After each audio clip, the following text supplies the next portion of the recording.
मुहतरम हाजरीन, আল্লাহ পাক রব্বুল আলামিন তৌফিক দিলে আমার তেলাওয়াতকৃত আয়াত এবং হাদিসকে সম্মুখ রেখে কিছু কথা বলার চেষ্টা করব। মা তৌফিক ইল্লা বিল্লাহ।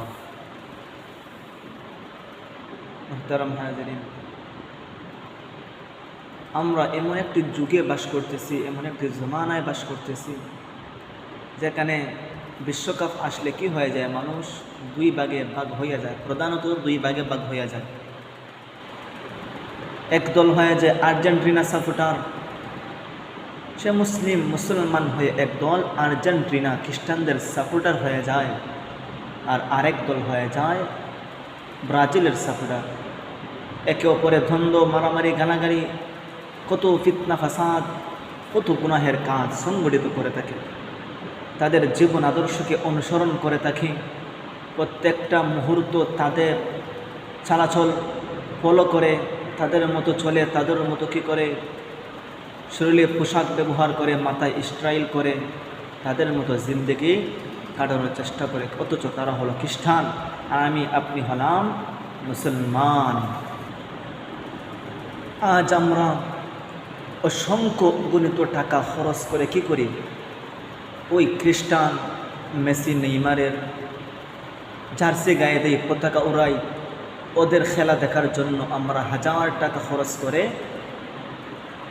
টেলিভিশনের ব্যবস্থা করি, পর্দা লাগানোর ব্যবস্থা করি, কত টাকা, কত পয়সা, কত সময়, সব কিছু আমরা কি করি ভাই, নষ্ট করে থাকি।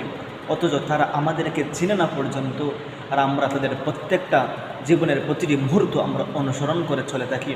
কিন্তু আফসোসের বিষয় হলো, দুঃখজনক বিষয় হলো, আমাদের জন্য লজ্জার বিষয় হলো, যেই নবী আমাদেরকে না দেখে, আমাদেরকে না চিনে উহুদের ময়দানে ধান্দন মোবারক শহীদ করেছেন, যেই নবী কি করেছেন, তায়েফের ময়দানে হাতরাঘাত সহ্য করে রক্তে রঞ্জিত হয়েছেন, যেই নবী আমাদের জন্য রাইতের পর রাত তাহাজ্জুদ করে ক্রন্দন করেছেন, সারাটি জিন্দগি এই উম্মতের চিন্তায় কাটিয়ে দিয়েছেন। এমনকি কাল কিয়ামতের ময়দানে সমস্ত নবী রাসূল শুধু নিজের চিন্তা করবে, নাফসি নাফসি এবং নিজের চিন্তা করবে।